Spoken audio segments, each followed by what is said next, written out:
हनुमान बेनीवाल इन दिनों खींवसर में है और जनता के बीच में बैठकें करके कह रहे हैं कि आरएलपी को जिताना है। कहना भी चाहिए, आरएलपी के सुप्रीमो है, आरएलपी से वहां विधायक रह चुके हैं और सांसद भी बनाने में खींवसर की बड़ी भूमिका रही है। लेकिन एक बड़ी बात वो सभाओं में कह रहे हैं कि मैं आपसे पूछने आया हूं, टिकट किसे दे, नाम बताइए। क्या आरएलपी सुप्रीमो हनुमान बेनीवाल सच में कोई नाम जानना चाहते हैं और जनता के मन के आधार पर फैसला करने चाहते हैं? ये बड़ा सवाल है, क्योंकि राजनीतिक पार्टियों का मिजाज इन दिनों अलग है। जनता की सुनकर टिकट देने में उनकी कोई रुचि नहीं। आप देख रहे हैं राजस्थान चौक, मैं हूं अंकित तिवारी।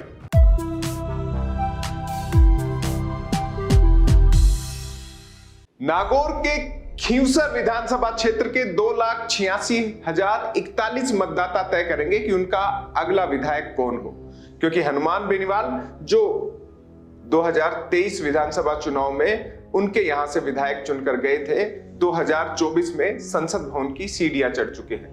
वो फिर से सांसद के तौर पर अपनी नई भूमिका में आ चुके हैं। पहले एनडीए के साथ थे, अब इंडिया गठबंधन के साथ नई भूमिका में अपने आप को साबित कर चुके हैं। अब तय होना है कि कौन खींवसर का अगला विधायक हो। 8 चुनाव में खींवसर की जनता ने इसी परिवार पर, हनुमान बेनीवाल की इच्छा पर मोहर लगाई है। अब की बार क्या होगा, ये 13 नवंबर को मतपेटी में और 23 नवंबर को मतगणना में बाहर आ जाएगा। लेकिन सवाल यही है कि खींवसर से हनुमान बेनीवाल अब की बार किसे लड़ाएंगे। हनुमान बेनीवाल यूं तो आक्रोश में, गुस्से में और अपनी खांटी जुबान से जाने जाते हैं, लेकिन अब विनम्र भाव से जनता के बीच में गए हैं और पूछ रहे हैं, बताइए टिकट किसे दें, आपका प्रत्याशी कौन हो, आपका लाडला कौन हो। क्योंकि आरएलपी पार्टी को तो आप चाहते हैं, उस चेहरे का भी नाम बता दीजिए जो आप में से चुनकर विधानसभा में आरएलपी के तौर पर जनता का प्रतिनिधित्व करे।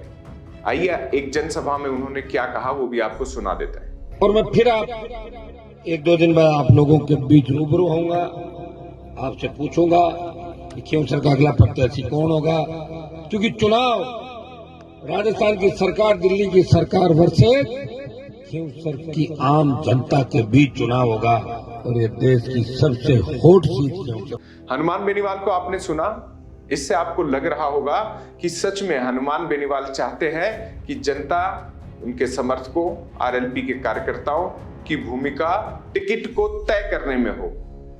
लेकिन क्या हनुमान बेनीवाल पहले भी टिकट जनता के आधार पर तय करते रहे हैं? क्या लगता है?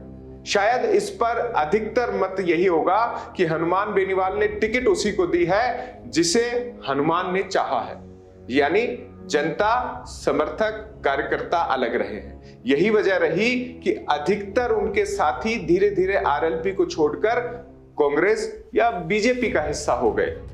कई तो अब सांसद भी बन चुके हैं और कई विधायक के तौर पर उन्हें खींवसर से ही टक्कर देने की तैयारी में है। आप नाम समझ गए होंगे, दोनों ही नाम आरएलपी के लिहाज से अहम थे, लेकिन अब हनुमान बेनीवाल के साथ नहीं। रेवंत राम डागा सबसे बड़ी चुनौती खींवसर में है और उन्हें हरा सकते हैं, ये बीजेपी मानती है। हनुमान बेनीवाल भी मानते होंगे कि चुनौती तो बड़ी है। यही वजह है कि ज्योति मिर्दा सॉफ्ट टारगेट के तौर पर है और हराने में बड़ी भूमिका रेवंत राम डागा निभा सकते हैं। ऐसे में चुनाव आने से पहले ही उनके खिलाफ बिसातें बिछना शुरू हो गई थी। कई ऑडियो भी वायरल रेवंत राम डागा के हैं, जिनमें आरएलपी के, हनुमान बेनीवाल के समर्थक उनसे तरह तरह की बातें भी करते हैं। लेकिन रेवंत राम डागा चुनौती है या नहीं, ये तो 13 नवंबर को जब वोटिंग होगी तो ही सामने आएगा। लेकिन इतना तय है कि हनुमान बेनीवाल जनता से अपना प्रत्याशी पूछ रहे हैं। ये वजह क्यों आ पड़ी, उस मुख्य मुद्दे पर आते हैं। ये वजह इसीलिए आ पड़ी क्योंकि घर में 2 शख्स विधायक बनने की दौड़ में है, ऐसा राजनीतिक सुर्खियां हैं। हनुमान बेनीवाल परिवार से बाहर नहीं जाएंगे, लेकिन परिवार के भीतर जनता क्या चाहती है वो तो बताएंगे। भाई को विधायक बनाएंगे या पत्नी को चुनाव लड़ाएंगे, ये बड़ा सवाल यहां पर बना हुआ है। और ये सवाल इसीलिए भी है कि दोनों ही प्रमुख दावेदार के तौर पर है। नारायण बेनीवाल पिछले उपचुनाव में जीतकर विधानसभा पहुंच चुके हैं। वो शांत और गंभीर दिखने वाले बैक स्टेज के एक्टर के तौर पर हनुमान बेनीवाल के लिए काम करते रहे हैं। फ्रंट फुट पर आए लेकिन खेल नहीं पाए, क्योंकि खिलाड़ी तो हनुमान बेनीवाल ही थे क्रिकेट के।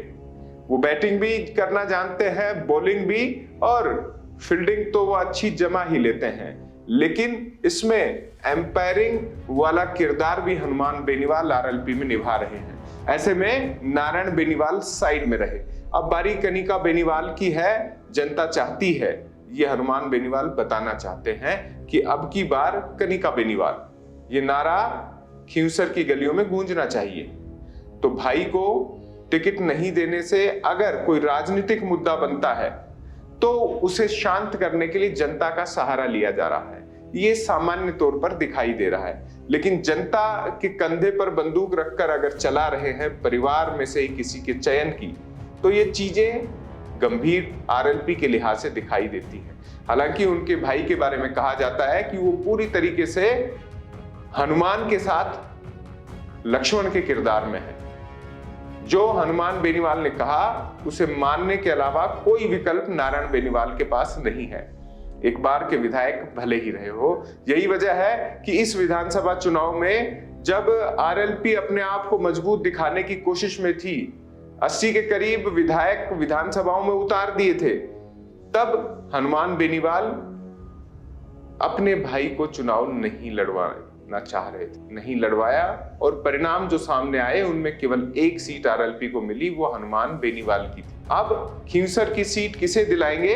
जनता के कहने पर भी विकल्प वही है, हनुमान बेनीवाल के सामने भी विकल्प वही है। यानी चयन परिवार में से ही होना है। बाहर का कोई व्यक्ति आएगा तो ये आरएलपी की राजनीति के लिए भी नया होगा। खैर, घोषणा होने तक डटे रहिए। हनुमान बेनीवाल खुद चाह रहे हैं कि इंडिया अलायंस के नाम पर कांग्रेस से तगड़ा समझौता हो जाए। वो समझौता अभी 2 सीटों के लिए चाह रहे हैं, लेकिन वो चाहते हैं कि 2 सीटों के नाम पर 1 सीट पर मनमर्जी करवा ली जाए और उसी आधार पर वोट कटाऊ व्यक्ति को कांग्रेस का प्रत्याशी बनवा दिया जाए। खैर, होगा वही जो भविष्य ने रच रखा। यहाँ हनुमान जी के तय करने से केवल खींवसर पर असर पड़ेगा, कहने को वो झुंझुनू और देवली उनियारा में भी दावा कर रहे हैं। फिलहाल के लिए दीजिए इजाजत। राजस्थान चौक के नए दर्शक हैं तो सब्सक्राइब कर लीजिएगा। फिर मिलेंगे खास और अहम खबरों के साथ। तब तक कमेंट बॉक्स में बता दीजिएगा कि हनुमान के मन में क्या है। नमस्कार।